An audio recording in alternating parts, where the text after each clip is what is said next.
I had been looking forward to the sleepover at my friend Daniel's house for weeks. It was the last weekend before school started again, and we wanted to make the most of it. Daniel's house was an old Victorian-style home, large and full of character. The kind of house where every floorboard creaked and every gust of wind seemed to whisper secrets through the walls. We planned to play video games, watch horror movies, and stay up all night telling ghost stories. Daniel's parents were going out for the night, leaving us with the house to ourselves. They had ordered pizza for us before they left, and we were sitting in the living room, devouring it while arguing over which movie to watch first.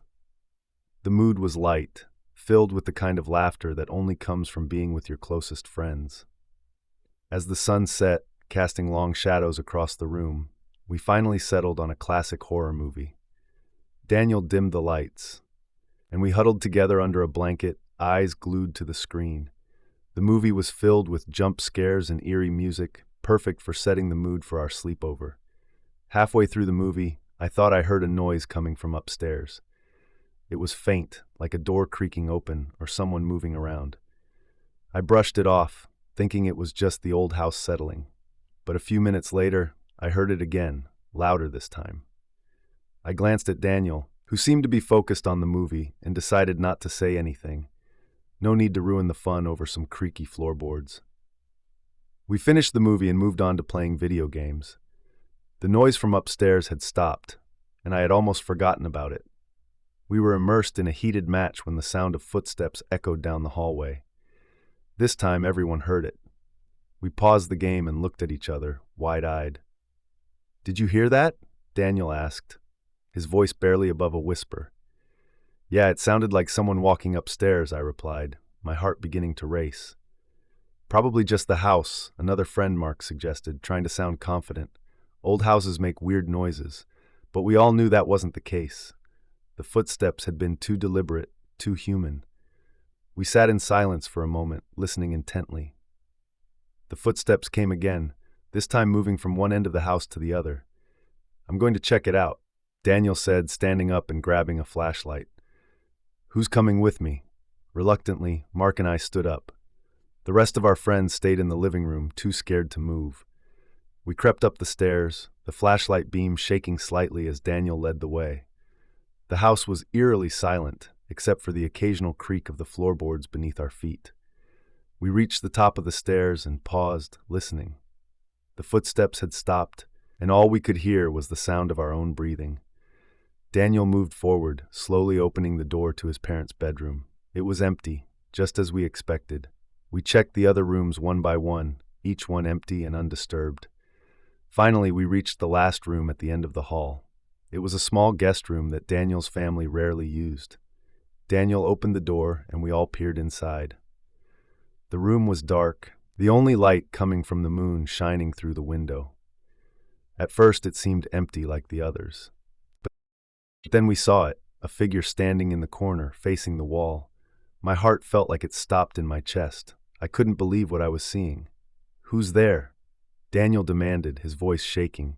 The figure didn't move or respond. It just stood there, eerily still. Daniel took a step forward, shining the flashlight directly at it. That's when we saw the face, a pale, gaunt face with hollow eyes staring back at us. The figure smiled, a slow, sinister smile that sent chills down my spine. We all screamed and bolted out of the room, nearly tripping over each other in our rush to get downstairs. We burst into the living room, startling our friends. "There's someone in the house," Daniel shouted, grabbing the phone to call the police. We huddled together, waiting for the police to arrive. Every creak and groan of the house made us jump, our nerves on edge. The police arrived quickly, and we watched as they searched the house from top to bottom. They found no one. The guest room was empty, just as we had left it. The police assured us that there was no sign of forced entry, no indication that anyone had been in the house besides us. But we knew what we had seen. That face, that sinister smile, was burned into our minds. Daniel's parents came home shortly after the police left. We tried to explain what had happened, but they seemed skeptical, thinking it was just our imaginations running wild after watching a horror movie. But we knew the truth. There had been someone in the house with us, someone who vanished without a trace. None of us slept that night. We stayed together in the living room, every noise making us jump. The sleepover that was supposed to be fun and carefree had turned into a nightmare we would never forget. From that day on, I was always cautious about sleepovers. The thought of that stranger in the house still haunts me, and I can't help but wonder who or what they were and where they disappeared to that night. When I was 16, my friends and I decided to spend a weekend at a remote cabin in the woods. It was the middle of summer, and we were looking forward to a few days of camping, bonfires, and ghost stories. The cabin belonged to my friend Tom's family, and it was the perfect setting for an adventurous sleepover. Nestled deep in the forest, it was isolated, quiet, and far from the noise and distractions of the city. We arrived on a Friday afternoon, the sun still high in the sky. The drive up was uneventful, and we spent the first few hours exploring the area around the cabin. There was a small lake nearby, and we took a quick dip to cool off. The water was refreshing, and the air was filled with the sounds of birds and rustling leaves. Everything seemed perfect. As the sun began to set, we gathered around the fire pit outside the cabin, roasting marshmallows and telling jokes. Tom's dad had left us with plenty of supplies, including a cooler full of drinks and snacks. We were all in high spirits, laughing and enjoying each other's company. The sky turned from orange to purple and finally to a deep star-speckled black. We decided to start telling ghost stories as the fire crackled and the shadows grew longer. Tom went first, spinning a tale about a haunted lighthouse. We all listened intently, the flickering firelight casting eerie shapes on our faces. After Tom, it was my turn. I recounted a story my grandmother used to tell me about a cursed mirror. By the time it was Ethan's turn, the air was thick with suspense. Ethan's story was about a local legend, a tale he had heard from his older brother. It was about a hermit who lived in these very woods many years ago. According to the legend, the hermit had gone mad and started kidnapping people who ventured too close to his cabin. He would imprison them in his basement, and they were never seen again. The story was chilling, and as Ethan spoke, I couldn't help but glance nervously at the dark woods surrounding us. "Do you think any of it's true?" I asked, trying to sound casual but failing to hide the slight tremor in my voice. "Probably just a story to scare kids," Tom replied, though he didn't sound entirely convinced. We decided to call it a night after that, the fire dying down to glowing embers. We moved inside the cabin, the interior lit only by our flashlights and a single oil lamp Tom had brought. The cabin was cozy but old, with creaky floorboards and walls adorned with hunting trophies and rustic decorations.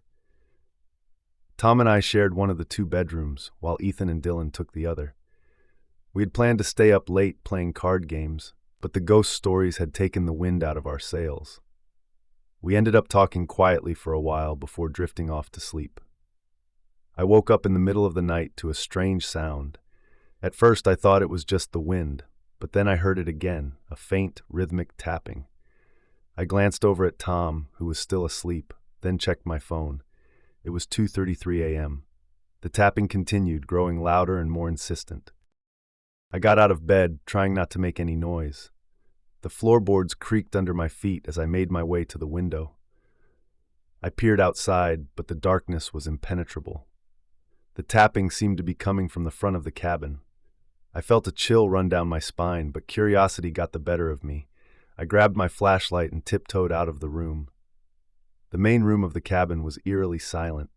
I could hear the steady breathing of Ethan and Dylan from the other bedroom.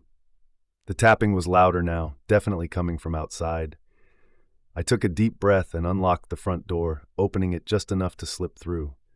The night air was cool, and the forest was deathly silent. I shone my flashlight around, but couldn't see anything unusual. The tapping had stopped. I stepped out onto the porch, feeling the wooden planks creak under my weight. That's when I saw it. A figure standing at the edge of the clearing, just beyond the reach of my flashlight. "Hello?" I called out, my voice shaky. The figure didn't move or respond. It just stood there watching me. I felt a surge of fear, my heart pounding in my chest. I took a step back, and the figure took a step forward, moving into the light. It was a man, or at least it looked like one. His clothes were tattered, and his face was pale and gaunt. His eyes were hollow, dark pits that seemed to suck in the light.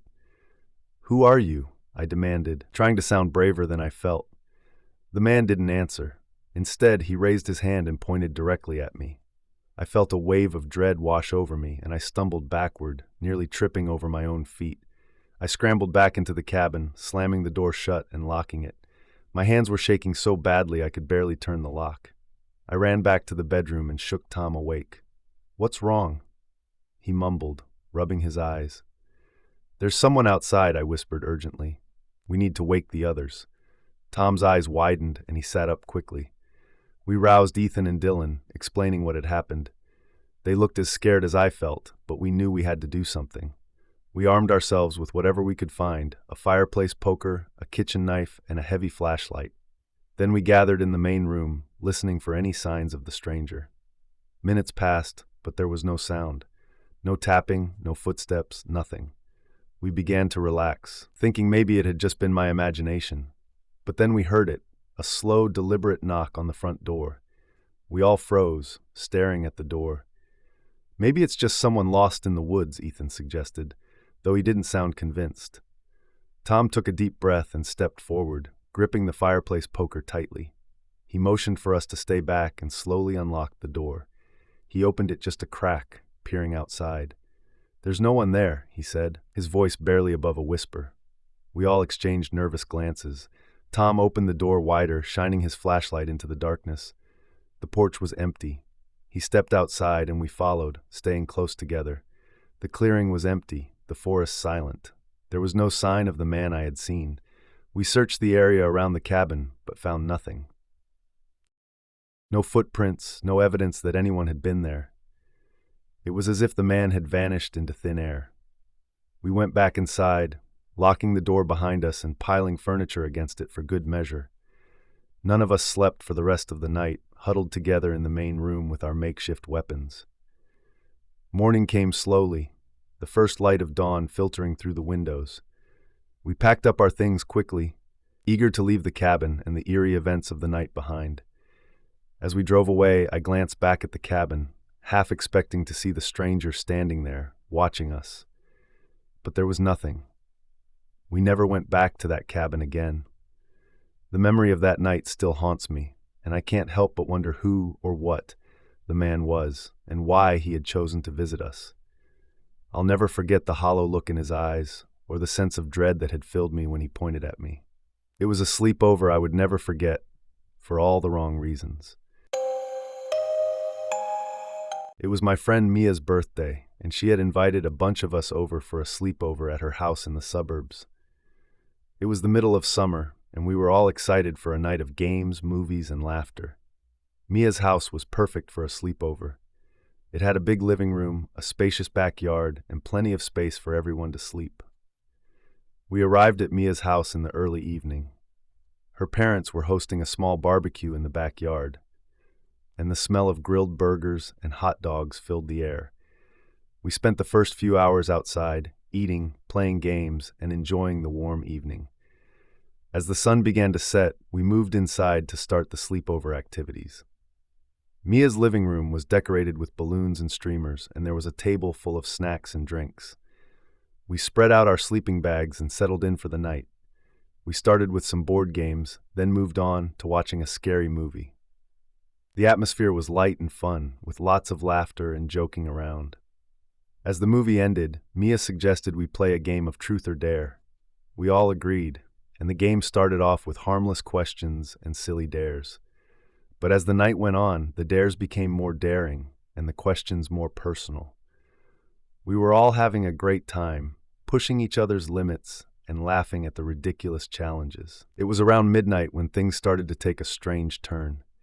It was my turn, and I chose dare. Mia grinned mischievously and dared me to go into the basement and bring back one of the old dolls her mom kept down there. I hesitated for a moment. Mia's basement was known to be creepy, but I didn't want to back down from the dare. Armed with a flashlight, I made my way to the basement door. The stairs creaked under my weight as I descended into the darkness. The basement was cold and musty, filled with old furniture and boxes. I scanned the room with my flashlight, looking for the dolls. I found them on a dusty shelf in the corner, their glassy eyes staring back at me. I reached for one of the dolls, feeling a shiver run down my spine. As I picked it up, I heard a faint sound behind me.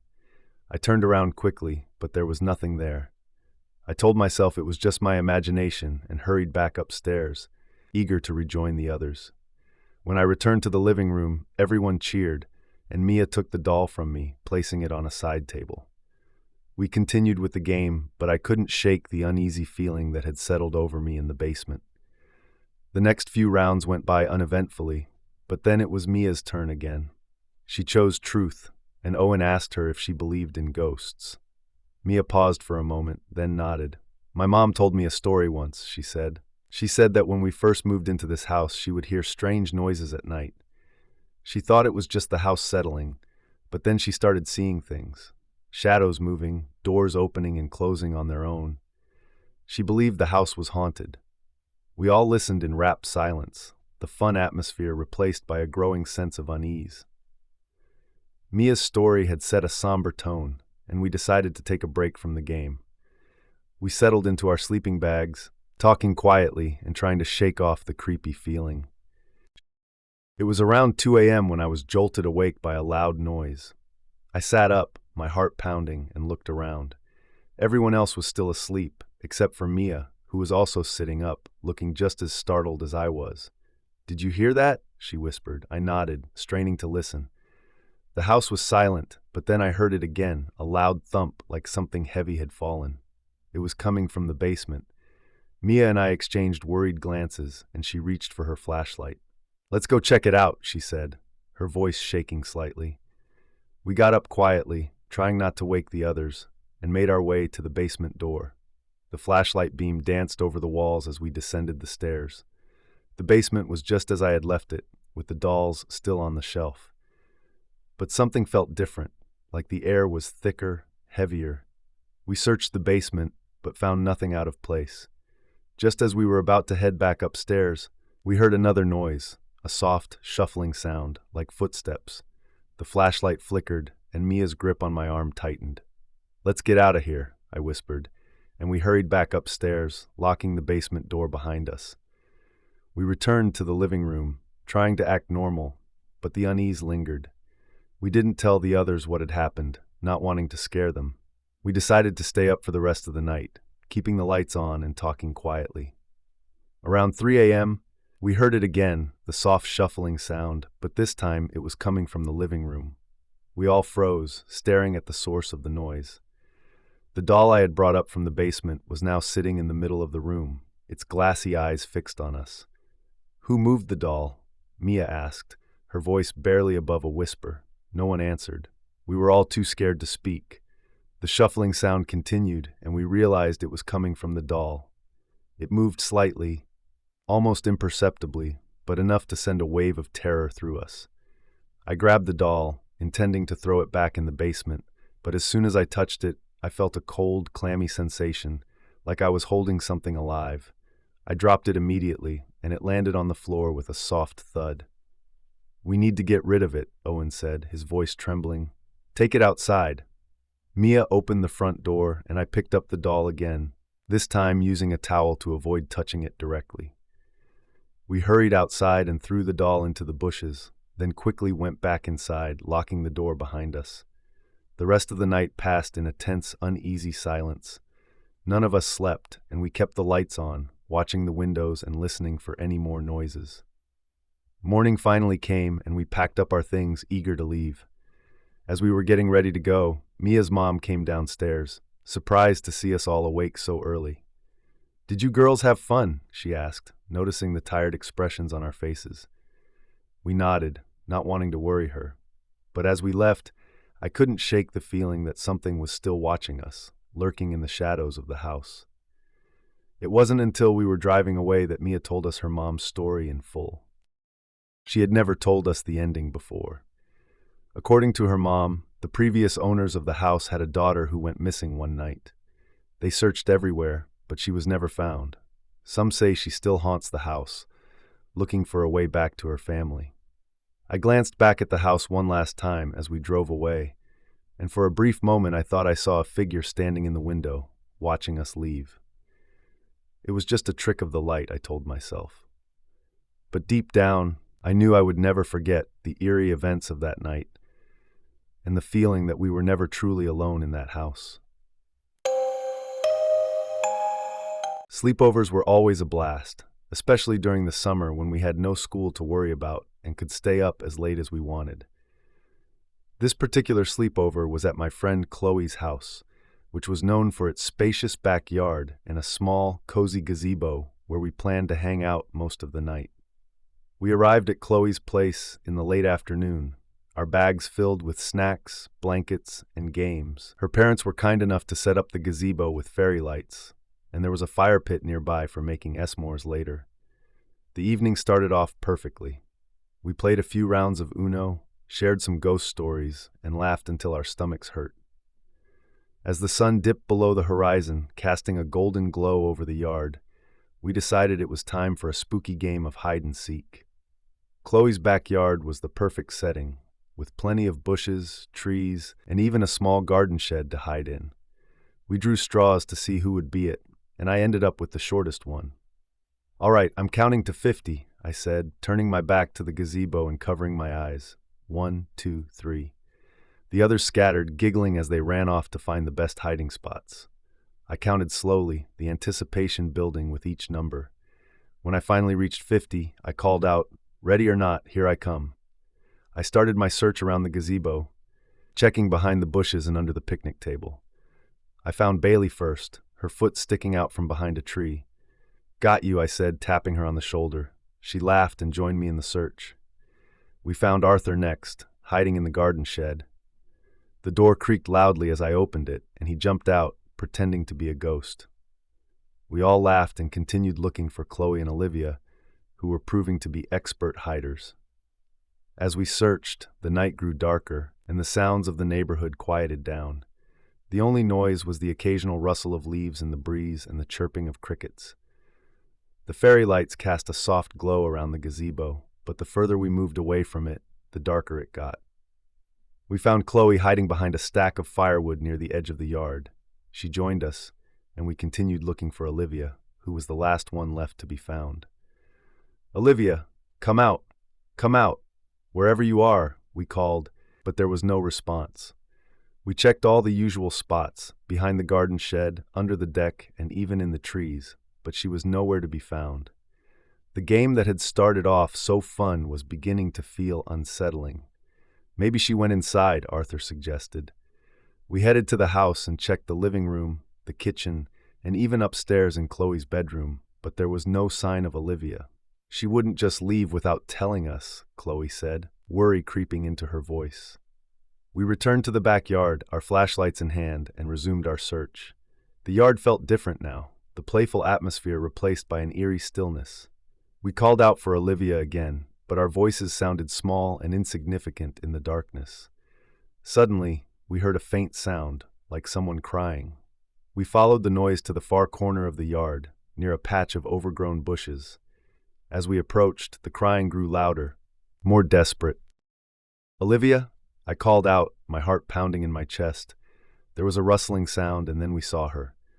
Olivia was sitting on the ground, her knees pulled up to her chest and tears streaming down her face. She looked terrified. "Olivia, what's wrong?" Chloe asked, rushing to her side. Olivia looked up at us, her eyes wide with fear. "I saw someone," she whispered. "There was a man in the bushes. He was watching us." We exchanged uneasy glances, the hair on the back of my neck standing up. "Are you sure?" I asked, shining my flashlight around the area. "Yes," Olivia insisted. "He was right there.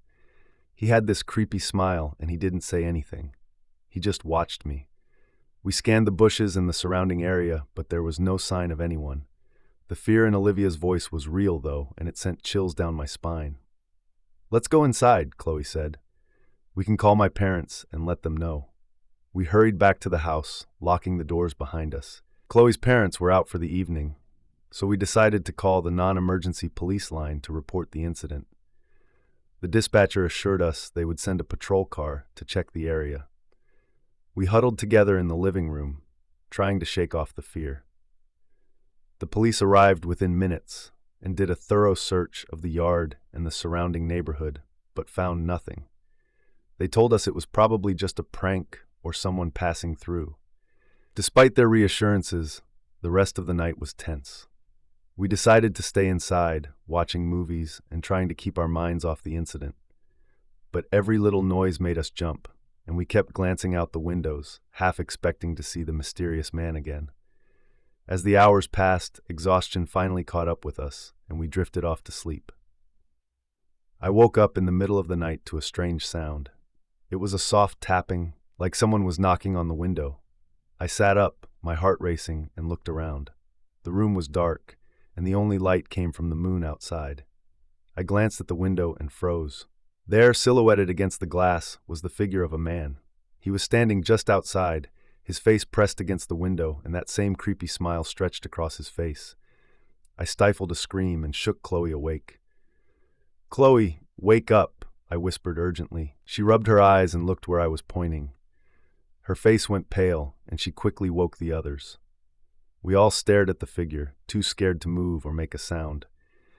Then, as suddenly as he had appeared, the man turned and walked away, disappearing into the darkness. We sat there, too frightened to go back to sleep, until the first light of dawn finally broke through the windows. In the morning, we told Chloe's parents what had happened. They called the police again, but there were no signs of the man anywhere.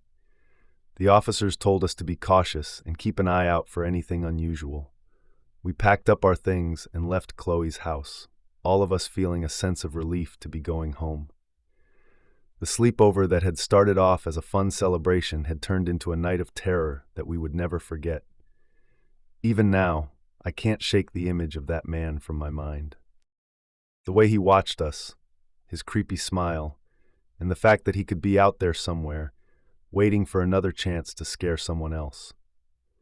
It made me realize how vulnerable we can be, even in the places where we feel the safest. From that night on, I always made sure to lock the doors and windows and to be extra cautious when staying at a friend's house, because you never know when a harmless sleepover could turn into a real-life nightmare. If these stories made your skin crawl, remember to hit that like button and share the chills with your friends. Subscribe for more terrifying tales, and tap the notification bell so you never miss a moment of horror. Stay safe and keep watching for more spine-tingling stories. See you in the next nightmare.